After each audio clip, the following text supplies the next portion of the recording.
नमस्कार, good morning. आज हम आपको बीए पार्ट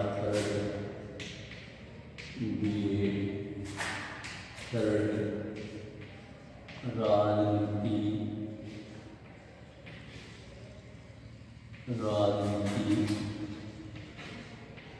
विज्ञान के पेपर अंतर्राष्ट्रीय संबंध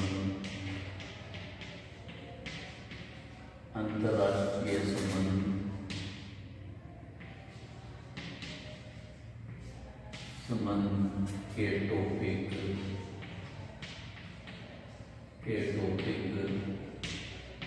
संयुक्त राष्ट्र संघ के उप टॉपिक सब टॉपिक सुरक्षा परिषद का अध्ययन है। सुरक्षा परिषद का अध्ययन कराएंगे। इससे पहले हमने संयुक्त राष्ट्र के बारे में पढ़ा। संयुक्त राष्ट्र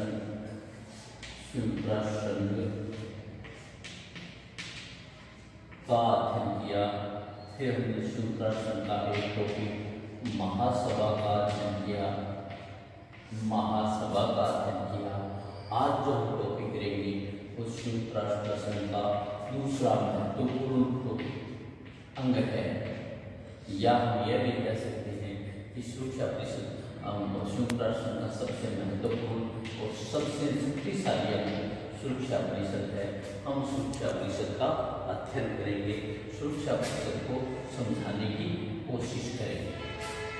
सुरक्षा परिषद की हम बात करते हैं तो इसका सबसे पहले हम बात करेंगे संगठन और भूमिका। संयुक्त राष्ट्र में सुरक्षा परिषद का संगठन क्या है, इसकी भूमिका क्या है। संयुक्त राष्ट्र संघ का जो चार्टर बनाया गया उसके 5वें अध्याय के तहत संयुक्त राष्ट्र संघ का जो चार्टर तैयार किया गया उसमें उसके निर्माताओं के दिमाग में एक बात उत्पन्न कर गई थी कि समूचे विश्व में शांति रखने का कार्य है, समूचे विश्व में मजबूत रखने का कार्य है वो 5 महाशक्तियों के समुदाय में विद्यमान। उस समय जो 5 महाशक्तियां थी, कौन कौन सी 5 महाशक्तियां थी जब राष्ट्र संघ का गठन किया गया था? चीन, फ्रांस, यूएसएसआर, यूएसए और UK, United kingdom, China, France, रूस, अमेरिका और ब्रिटेन। जब संयुक्त राष्ट्र संघ का गठन किया गया था तो 5 शक्तियां सबसे पूरे विश्व में नियंत्रण करने वाली शक्तियां थी। इसलिए संयुक्त राष्ट्र संघ के जो निर्माता थे, संयुक्त राष्ट्र संघ का विचार जिन लोगों के सामने आया था उन लोगों ने इस बात को बड़ी बारीकी से लिया, इस बात को बड़ा समझने की कोशिश की कि समूचे विश्व के समुदाय के अंदर एक 5 महाशक्तियों का समुदाय विद्यमान है। 5 महाशक्तियों का समुदाय विद्यमान है इन पांचों की मित्रता और मतैक्य यानी एक मत होना पूरे विश्व में शांति और सुरक्षा स्थापित हो सकती है। संयुक्त राष्ट्र संघ के निर्माताओं के दिमाग में ये बात थी कि ये जो 5 शक्तियां हैं, इन 5 शक्तियों का समुदाय है। ये 5 शक्तियों का समुदाय विश्व में मतैक्य और शांति सुरक्षा की बात कर सकते हैं। इसके फलस्वरूप जब ये बात उनके दिमाग में आई तो इसके फलस्वरूप डबार्टन बॉक्स सम्मेलन में इस तथ्य पर अत्यधिक बल दिया गया।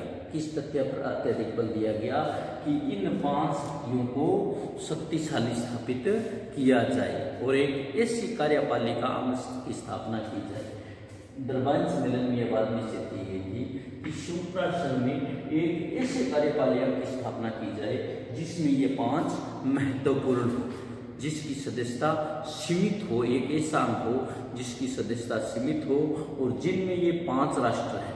कौन कौन से 5 राष्ट्र? चीन, फ्रांस, सोवियत संघ, संयुक्त राज्य अमेरिका और यूनाइटेड किंगडम अर्थात ब्रिटेन।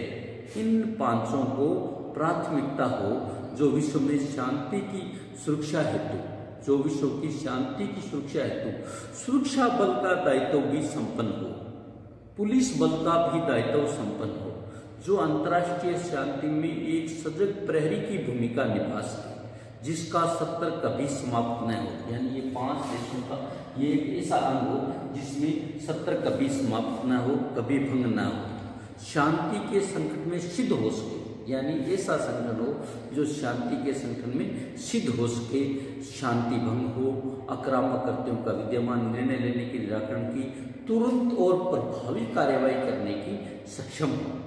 इसलिए संयुक्त राष्ट्र संघ के निर्माताओं ने विश्व संस्था के संपूर्ण शक्ति, विश्व संस्था जो थी, विश्व संस्था कौन सी थी? हमारी संयुक्त राष्ट्र संघ, संयुक्त राष्ट्र संघ की संपूर्ण शक्ति किसमें निहित कर दी? सुरक्षा परिषद में। संपूर्ण शक्ति किसमें निहित कर दी? सुरक्षा परिषद में। उन्होंने सुरक्षा परिषद में निहित कर दी। सुरक्षा परिषद को अंतर्राष्ट्रीय शांति और सुरक्षा, जो कि चार्टर का मुख्य उद्देश्य था, अंतर्राष्ट्रीय शांति और सुरक्षा, उसका पहरेदार मानना। महासभा की अपेक्षा सुरक्षा परिषद बहुत ही छोटा सदन है। महासभा में तो जितने देश उतने देश शामिल होंगे, शुरू में काउंट थे, आजकल 193 है। इसमें सुरक्षा परिषद एक छोटा सदन है, परंतु इसमें महासभा की अपेक्षा शक्तियां व्यापक है। यदि महासभा मानवता की सर्वोच्च राजनीतिक शक्ति का प्रतिनिधित्व करती है, महासभा पूरे विश्व की राजनीतिक शक्ति का प्रतिनिधित्व करती है, तो सुरक्षा परिषद सर्वोच्च शक्ति का प्रतिनिधित्व करती है, सबसे बड़ी शक्ति का प्रतिनिधित्व करती है। राजनीतिक विषयों में सुरक्षा परिषद संयुक्त राष्ट्र का कार्यपालिक अंग है। इस प्रकार सुरक्षा परिषद विगत वर्षों से कार्य कर रही है। अब हम बात करते हैं सुरक्षा परिषद के संगठन की। सुरक्षा परिषद के संगठन, सुरक्षा परिषद का संगठन क्या है? सुरक्षा परिषद के संगठन में कौन कौन लोग हैं? मोटे तौर पर हम इस बात कर लेते हैं कि चार्टर, संयुक्त राष्ट्र संघ के चार्टर के 5वें अध्याय में सुरक्षा परिषद के संगठन संबंधी नियम दिए गए हैं। सुरक्षा परिषद के संगठन संबंधी बात की गई है। शुरू में 5वें अध्याय में इसकी बात की गई। 5वें अध्याय में चार्टर के संयुक्त राष्ट्र संघ के 5वें अध्याय में किसकी बात की गई है? सुरक्षा परिषद की बात की गई है। शुरू में इसके सदस्यों की संख्या 5 कौन से थे? चीन, फ्रांस, यूएसएसआर, सोवियत रूस, यूएसए, सोवियत अमेरिका और यूनाइटेड किंगडम, ब्रिटेन, प्लस 6 अर्थात 11 लोग। शुरू में 11 राष्ट्रों का प्रतिनिधित्व था, जिसमें 5 तो ये स्थायी थे, 5 तो स्थायी सदस्य थे जिनको कभी हटाया नहीं जा सकता। 6 अस्थायी सदस्य थे जिनका निर्वाचन 1 साल तक किया जाता था। ये था प्रारंभ जब संयुक्त राष्ट्र की स्थापना की। जब संयुक्त राष्ट्र की स्थापना की गई तब सुरक्षा परिषद में 5 स्थायी और 6 अस्थायी कुल 11 सदस्यों का प्रतिनिधित्व था। कुल 11 सदस्यों का प्रतिनिधि था।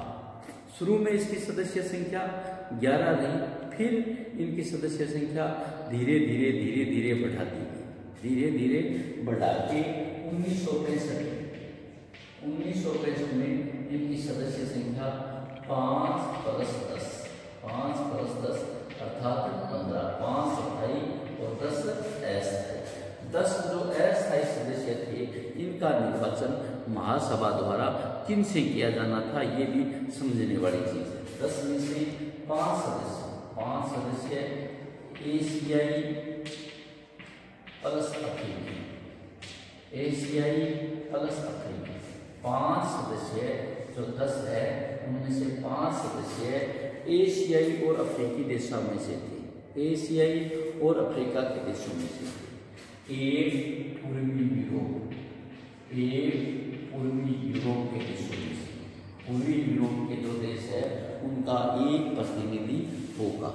2 दक्षिणी अमेरिका, 2 दक्षिणी अमेरिका, जो सदस्य है वो दक्षिणी अमेरिका से होंगे। 2 सदस्यों का निर्वाचन दक्षिणी अमेरिका के देशों से किया जाएगा। 2 पश्चिमी यूरोप, 2 पश्चिमी यूरोप। इस प्रकार से ये 10 सदस्य अस्थायी सदस्यों का निर्वाचन, फिर इनकी संख्या जो शुरू में 1 वर्ष के लिए था, इनके सदस्यों की संख्या निर्वाचन 2 वर्ष के लिए कर दिया गया। फिर सोवियत रूस, फिर एक एशियाई, जो हमारे स्थायी सदस्य ये 5 है, स्थायी सदस्य ये 5 है। इसमें इस देश का विखंडन हो गया, इस देश के टुकड़े हो गए। अब इसकी जो शक्ति है उसका एक देश है रूस। अब स्थायी सदस्यों के लिए उसके एक रूस को इसका स्थायी सदस्य कर दिया गया। 1970 के बाद, 1970 के बाद जो अस्थायी सदस्य है इनका निर्वाचन 3 वर्ष के लिए किया जाना शुरू कर दिया। अब इन अस्थायी सदस्यों का निर्वाचन 3 वर्ष के लिए किया जाता है। हर 3 वर्ष बाद नए सदस्यों का निर्वाचन होता है।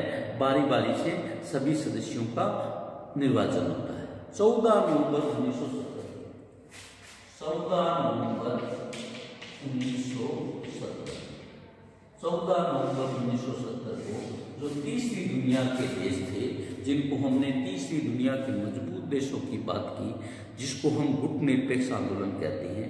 गुट निरपेक्ष आंदोलनों में इन गुट निरपेक्ष आंदोलन वाले देश थे जिसमें भारत भी था। उन देशों ने एक प्रस्ताव पारित किया और उस प्रस्ताव में यह बात कही कि ये जो सदस्य संख्या 10 वाली है, अस्थायी सदस्यों की संख्या 10 वाली है, इसको बढ़ाकर 21 किया जाए और गुट निरपेक्ष देशों में इसका प्रतिनिधित्व दिया जाए। अमेरिका और रूस ने इस बात का खंडन किया। उन्होंने कहा कि अगर सुरक्षा परिषद में ऐसे देशों की सदस्य संख्या बढ़ा देते हैं तो सुरक्षा परिषद के संयुक्त राष्ट्र की कार्यकुशलता पर नकारात्मक प्रभाव पड़ेगा। 2014-15 में सुरक्षा परिषद में 2 वर्ष की सदस्य के लिए 5 देशों का चुनाव 17 अक्टूबर 2013 को किया गया। उन 2 सदस्य जो वर्तमान में भी कार्य है उसमें चाड, चिली, लुथानिया, नाइजीरिया और सऊदी अरब। इन चुनाव में एक दिन बाद सुरक्षा परिषद की एक सदस्य छोड़ दी। वो छोड़ने वाला था सऊदी अरब, जिससे तहलका मच गया। सीरिया और फिलिस्तीन मामलों में समाधान में सुरक्षा परिषद की असफलता का हवाला देते हुए, सीरिया और जो ताइवान का मामला था उसमें सऊदी अरब ने संयुक्त राष्ट्र की असफलता का हवाला देते हुए इसकी सदस्यता से त्याग दिया। इस प्रकार हम महासभा के विपरीत सुरक्षा परिषद की सदस्यता सीमित कर दी। आजकल इसकी सदस्य संख्या शुरू में बताई मैंने 15 है, जिसमें 5 स्थायी है और 10 अस्थायी है। 1945 में 5 स्थायी सदस्यों का उल्लेख किया गया था। उस समय जो महान शक्ति नहीं थी तो विश्व को शांति और सुरक्षा रखना प्रतीत नहीं हो रहा था। इसलिए मजबूत राष्ट्र थे जो शांति और सुरक्षा रख सकते हो, जिनके पास पर्याप्त सशस्त्र बल हो, पुलिस बल हो, ऐसे सदस्यों को स्थायी सदस्यता दी। नेक्स्ट आता है हमारा बड़ा टॉपिक। नेक्स्ट जो हमारा बड़ा टॉपिक है वो है परिषद की कार्यप्रणाली। परिषद में सुरक्षा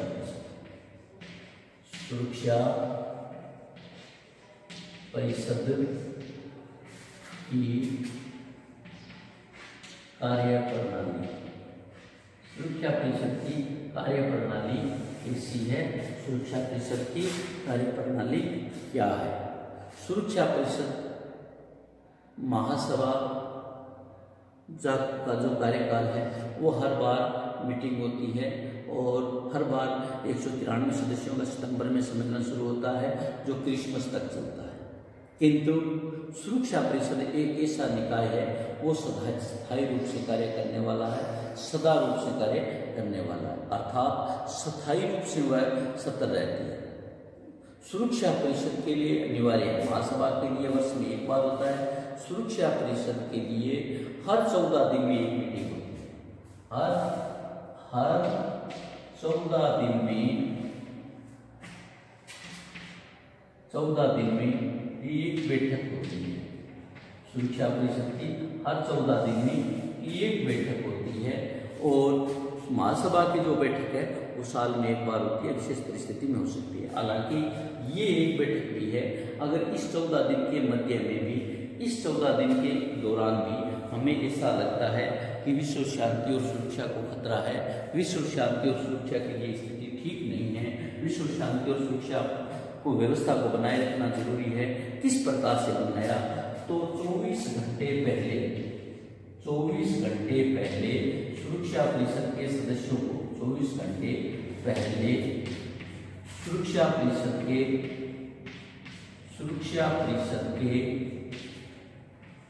सदस्यों को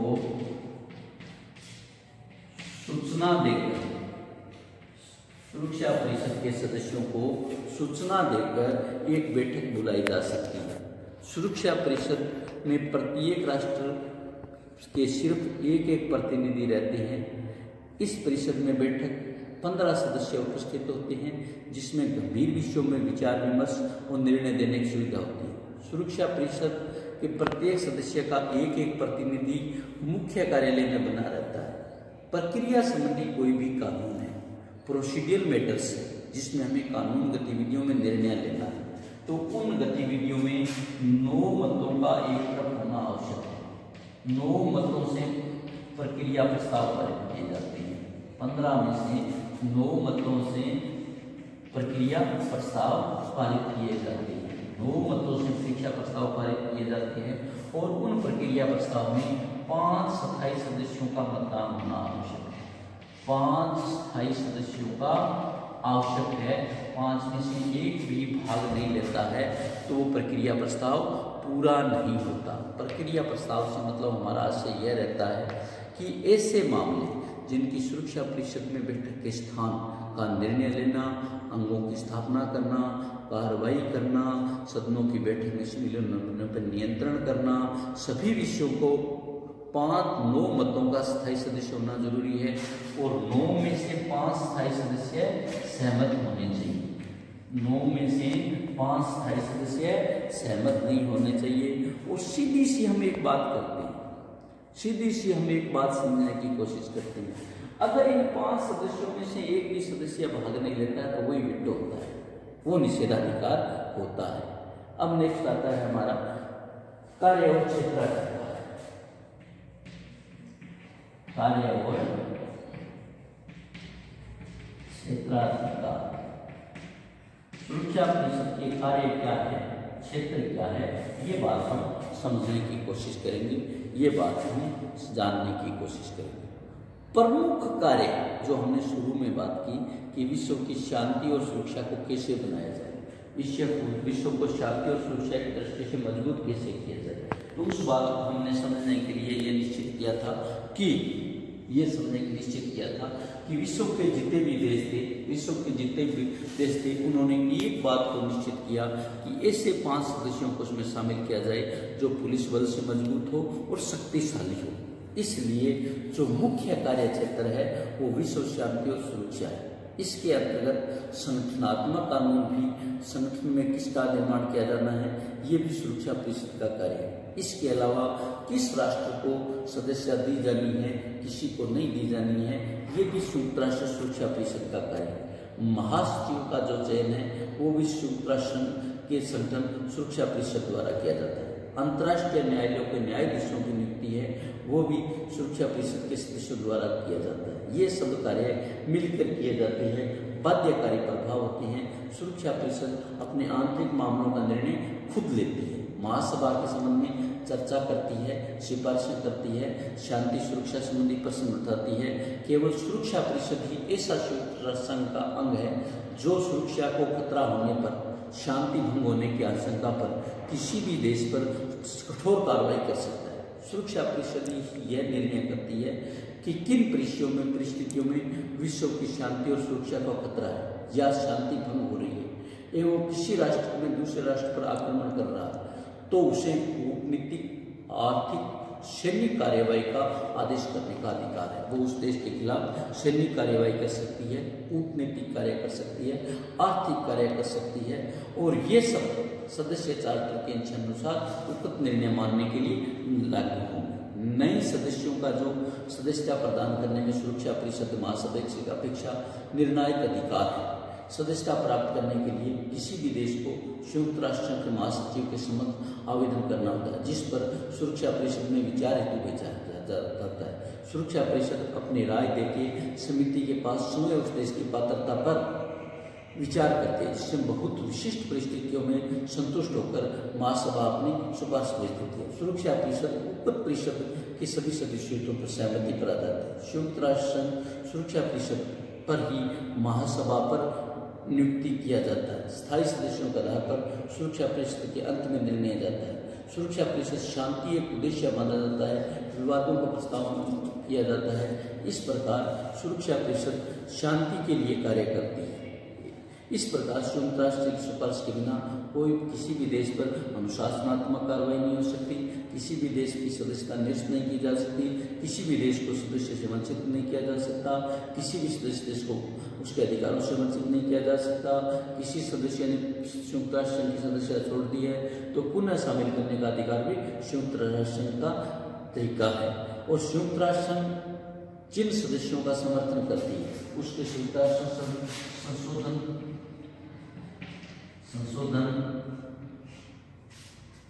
संशोधन अनुच्छेद 109 में इस बात का उल्लेख किया गया है। अनुच्छेद 109 में इस बात का उल्लेख किया गया है। इस बात को समझाने की कोशिश की गई है कि 2/3 सदस्य जिसमें स्थायी सदस्य शामिल हो अपने समर्थन द्वारा अंतर्राष्ट्रीय सुरक्षा की बात कर सकते हैं। सुरक्षा परिषद किस तरीके से और किस प्रकार अंतर्राष्ट्रीय विवादों को निपटाता है। अंतर्राष्ट्रीय विवादों को निपटाने या सुलझाने के तरीके, अंतर्राष्ट्रीय विवादों को निपटाने या सुलझाने के तरीके सुरक्षा परिषद किस प्रकार से अंतर्राष्ट्रीय विवादों या सुलझाओं को निपटाती है। इनके 4 तरीके हैं। कौन कौन से 4 तरीके हैं? पहले आपसी वार्ता तथा पत्र व्यवहार। पहला, जिन देशों के बीच विवाद है उनमें आपसी वार्ता कराती है। कौन कराता है? सुरक्षा परिषद। आपसी वार्ता तथा पत्र व्यवहार। पहला जो उनका फार्मूला है वो आपसी वार्ता और पत्र व्यवहार से, आपसी वार्ता और पत्र व्यवहार से सुरक्षा परिषद मामलों को निपटाने की कोशिश करती है। दूसरा जो तरीका है अंतर्राष्ट्रीय न्यायालयों द्वारा पंच, मध्यस्थों एवं अंतर्राष्ट्रीय न्यायालय द्वारा। फिर वो अंतर्राष्ट्रीय न्यायालय में जाने का सुझाव देते हैं, अंतर्राष्ट्रीय न्यायालय में जाने को सलाह देते हैं। इस आधार पर उनको सुलझाने की कोशिश करते हैं जो विश्व के देश है। तीसरा जो है उनका है दोषी देश है उसकी आर्थिक सहायता रोकनी जाती है। संयुक्त राष्ट्र से जो आर्थिक सहायता मिलती है, जो देश किसी भी विवाद की जड़ है, किसी भी विवाद का कारण है, उसको आर्थिक सहायता देते हैं। चौथा सबसे बड़ी कार्रवाई है सैनिक कार्रवाई।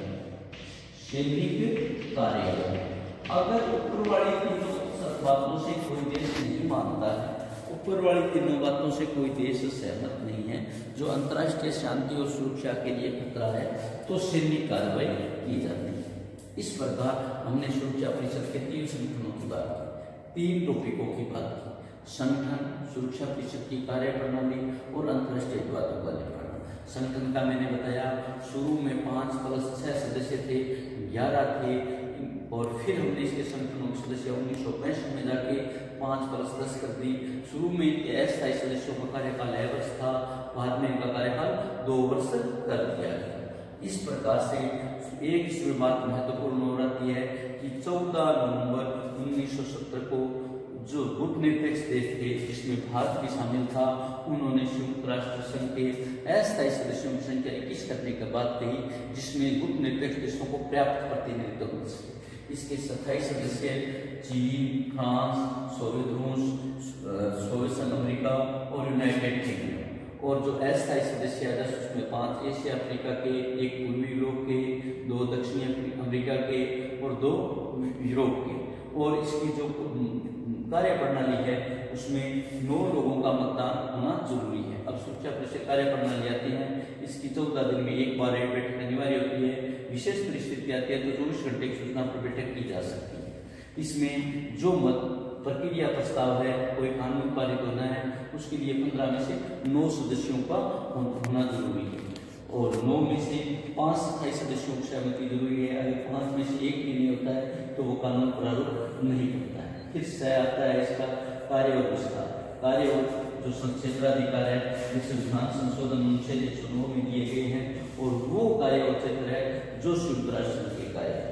अंतर्राष्ट्रीय विवादों को निपटाने के 4 तरीके इसमें आपसी वार्ता कराते हैं, 2 देशों के बीच पंच बिठाते हैं, मध्यस्थ बिठाते हैं, अंतर्राष्ट्रीय न्यायालय ले जाते हैं।